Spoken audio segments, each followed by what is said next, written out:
Well, I have to tell you, I feel like this is hallowed ground. After 2 days, this is an amazing place right now. And FIX19 for me is a gift to myself. This is my third. Tracy's been to 2, I've been to 3. And this is a gift to myself, and I will tell you, I'm gonna be at every FIX as long as it goes, and I'm going to embrace my age. I'm not gonna be up here, I'm gonna be out there. I'm gonna embrace my age and like have a feminine purple walker at some point. But I'm coming back every single year to this thing. So we're really excited to be here at this sort of last wrap up. And this particular talk was born from a conversation that we had when we were doing a talk for the Revive conference that was just done last February. And as our conversations tend to do, it meandered kind of off target a little bit. And we got to talking about our lives as educators and our lives as what we've done as speakers. And kind of it got to be a little bit of a bitch session and a little bit of comparing notes, and realized that we learned a lot of things along the way. We've been doing this collectively for over half a century. We have more than 5,000 lectures between the two of us and had everything go wrong. So we figured that we could come up with something that we could propose to FIX to bring that to you. So basically, it's your voice and your value, the lessons we've learned from the speaking circuit. So that was great. We sent it in, we got the proposal accepted. It was very exciting, it was wonderful. And then you have to put the talk together. And we sat down and talked about it and realized as things that kind of bubbled to the top, we really talked to each other about what we learned from the speaking circuit, fell into a couple big boxes. One of them was, we are stopped frequently where people will say, oh, I saw your name on that brochure, or I saw you speaking at this conference, or I YouTubed this and saw you. How do I get to do what you do? How do I get to speak to others? How can I get up there on the stage? How did you get to do what you do? And I think what we both were hearing was, how can I have some impact? How can I have some influence? And maybe I can have a little income. Is there a way to do that? So that was what kind of bubbled up. We thought, we'll focus on those things. The other thing, though, that Tracy brought up as we were talking about this is the path that we took to get here is not the path that you're going to take to get here. We both started our careers carrying carousels of slides. In fact, I dumped an entire 140 carousel full of slides 2 minutes before a lecture at one of the ASAP meetings. It's not your world. The world that you're gonna come up through is gonna jumpstart your career in an entirely different way than what we had. Ours was different. That being said, there are certain core things that anybody in this room or anybody who wants to be a speaker and try to kind of make a go of it of being sort of a career, you have to master. One is you have to find your voice. The second thing is you have to master the skill of speaking. And the third thing is you have to determine your value. So let's start with finding your voice. So what the hell am I doing up here? Seriously, I asked my dad as I walked up. What am I doing up here? What makes me think I'm an expert on this? What if I fail? What if I forget something? What if I sweat? What if all of those what if I's keep coming up? And can I just gush for a second? This is a girl crush gush. I'm on the stage with Diane Birnbaumer. Goes both ways. Anybody else? Seriously. I mean, it's like, I can't even say, I won't. There's a rabbit hole that we go down. And it's a true rabbit hole. I am not blowing smoke at you right now. I know you probably think, what, come on, seriously? No. So this might be too much information for you, but I have a little bit of a constipation problem every now and then. Just a little. I mean, it's not a big deal, but it's there. But my anxiety response is a GI response. So I find that lecturing regularly keeps me regular. It's true. And it's just so you can have given decades so and thousands of sweaty. talks and still have that feeling. And so who are we? Who are we? Competent? Somebody throw me another one. Confident? Driven? Intelligent?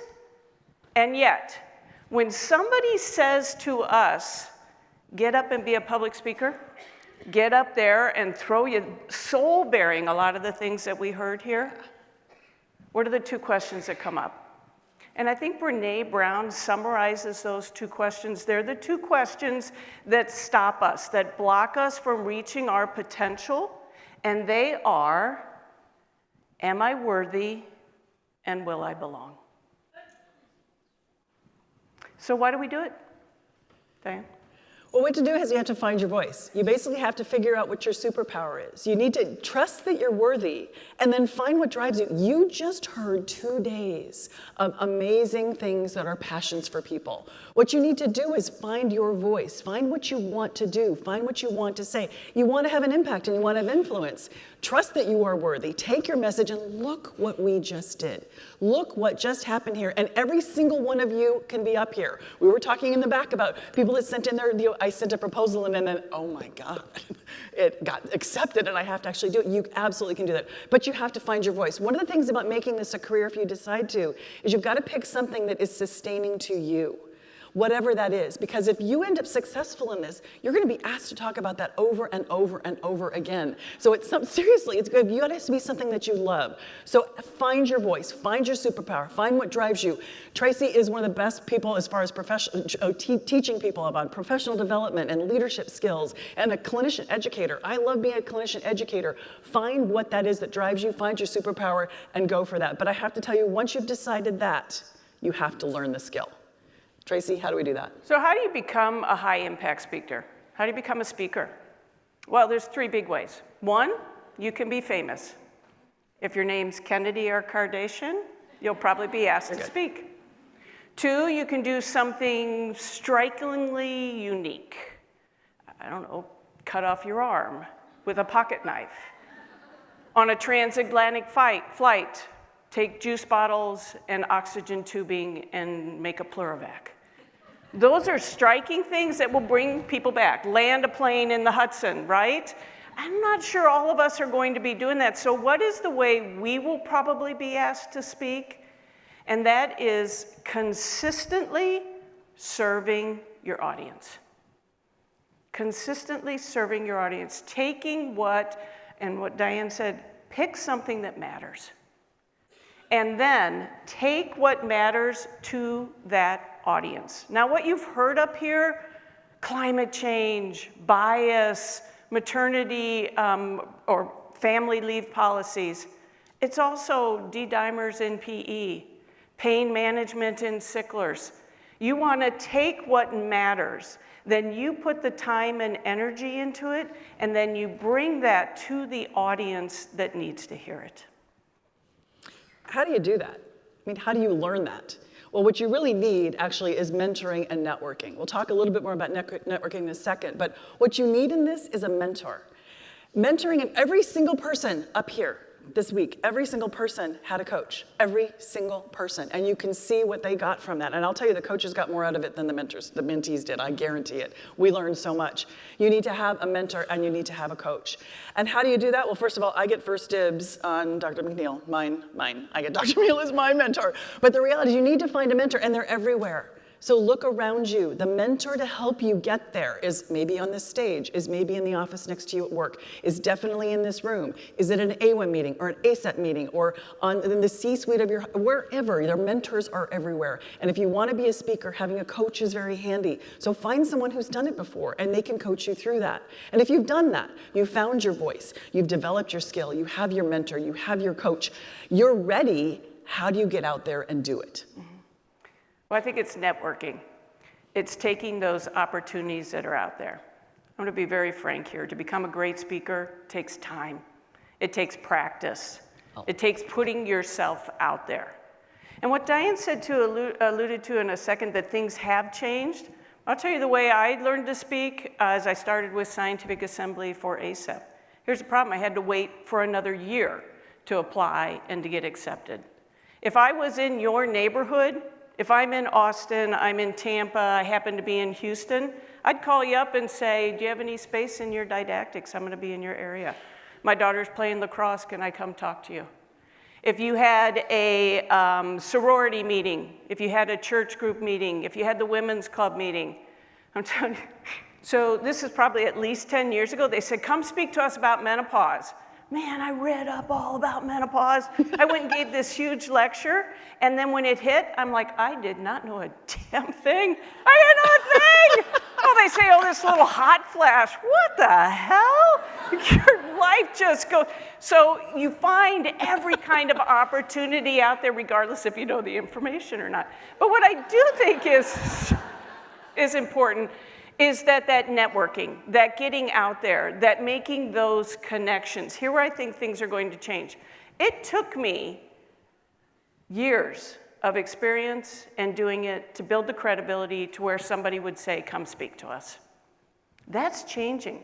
That's coming down now. I spent 20-some plus years building that, slogging here, slogging there, going there. Now, where were they? They're sitting up front. They're doing podcasts where they're here. They're writing blogs. They're shrinking this down to getting your message. Because here's what you want to do. You want to take that idea, take whatever small ideas, and throw it out there. And figure out what works. And figure out what your style is. And then try it again. And try it again. And what we're seeing now is by the Facebooks or the podcasts, or I'm trying to figure out TikTok, all of these places that you can project yourselves, learn your craft, and then make it better each time. So what we're seeing is a shrinkage now of being seen as somebody who's credible and has the experience and will be asked to get up and talk to people. So at this point, it's just do it, right? I'm here, I'm ready. You need to get out there and just do it. So if you do, what happens when you have the podcasts? Or you do a lecture somewhere like this, and someone hears you and they really love what you talked about, and they want you to come speak to their group. Is now they're gonna come to you and say, come speak for us. Well, the problem then is, how do I value what I do? Like, do I ask for airfare? God forbid, do I ask for a hotel room? Gosh, honorarium, should I be asking for honorarium? How do I value what I do? And I'll tell you two things about women. We undervalue our work ridiculously. It is insane. It is absolutely insane. We were laughing on the phone call. We have both done lectures that we've paid to be there. I mean, come on, seriously. We all undervalue our work. So one of the things about this, as you start to explore this, is if you are doing a podcast or if you're doing a lecture somewhere, ask. Ask people what they've done, people who've done this before, people you know, like us up here, anybody else you know. Ask, what did you charge? What did you think? What did you think was reasonable here? And I will tell you, don't just ask women. Ask men. They have amazing chutzpah to ask. I had another word in there, but to ask what men ask for, because it is amazing. We both have had situations. She was just telling me one recently. You don't let yourself undervalue yourself. And the second thing is learn how to negotiate. Please learn how to negotiate. I will tell you, I am the biggest failure in that on the planet. But don't follow in my footsteps. Learn how to negotiate. And Tracy had this great idea of thinking about negotiating for yourself as if you were negotiating for somebody you know is just kick-ass great. Negotiate for the person that as if it's not you, but it's somebody else that you love and know they're great. If you negotiate like that, you'll be successful. And there are lots of venues then to go negotiate, places to go lecture, etc. The model I followed to try to make some income at this is I got hired by someone. I basically got hired by someone who's in the CME business, and I underballed what I asked for. It was just my fault. I didn't negotiate well. In fact, when somebody says yes instantly, too low. Too low. It's like, oh, can I have a take back for a sec? Can I like redo that one? Yeah, so that's one option. But there are other ways that you can actually make an income at this. Yeah. So I do think it's important to realize we get up here to speak because we want to influence. We want to impact. It is very possible to make it income. Speaking can be your side gig, or emergency medicine can be your side gig, and speaking can be part of it. I am a firm believer that you ask another woman to negotiate for you. Diane and I are talking on that, and I'm like, this is what I would say about you, and this is what I would say you're worth. See, what's the problem with that? Why can't we speak up for ourselves? Because here's what you're inherently saying. If I don't believe in myself enough to say, and I'm not asking, I'm telling you what my fee schedule is. If I don't believe in myself enough, why should you believe in me? So there are things that you can do. There are great ways to make money. Sometimes you are actually reimbursed, paid for it. Expenses, you can get where they give you a clip of the video. You can use the video. It's expensive and it's time consuming to make this part of who you are. You want a website. You You want a good website. You want to develop a speaker's page that says who you are. Know what your bio is. Know what you stand for. What is it that you chose at some point that matters to you, that you are going to bring to that audience? What's the problem you're solving for them? So you know that. Then you work on, what is your fee schedule? Do you have a contract? What if you've taken off time to work? You have now flown out there and they say, oh, we decided not to have it, or not enough people showed up, or it's next Tuesday. Have contracts that support you and keep you safe in those type of situations. Learn how to have an email that goes out to people. Have cards, so when somebody says, do you speak? You say, here it is, and it's a way to get in touch with them. Put the code on the back, so all they have to do is take the picture and all of your information comes up. This takes time to get those things going, but then when the opportunity's there, you're ready. The netcasts, the blogs, the things that give you the credibility and show that you have the experience to be out there that's working. There are other things that you can do. I've lectured on cruise ships for the last 15 years. My daughters have been to 38 different countries, and I never paid a bit for it. There are different ways that you can be reimbursed if they don't have the finances, but if you're not saying up front, what's the name of our thing? I have a voice. And a value. This is my value. They're not going to just give it to you. And it's very possible to do those things. What we want you to do is leave here and do great things. Well, we just basically stand up, find your thing that you want to do, find your voice, develop your voice, and figure out your value. Yeah, we are called, I think we're called to take whatever our message is, our experience, or our expertise, our life events, and make sure that we get those out to the people that are around us. Becoming a great speaker will change your life, and it changes the lives around you forever. There is somebody out there that needs to be influenced or inspired by you. There's an audience out there that needs to hear your message. And we said this together, you are one stage away from changing a life. Thank you. Thank you.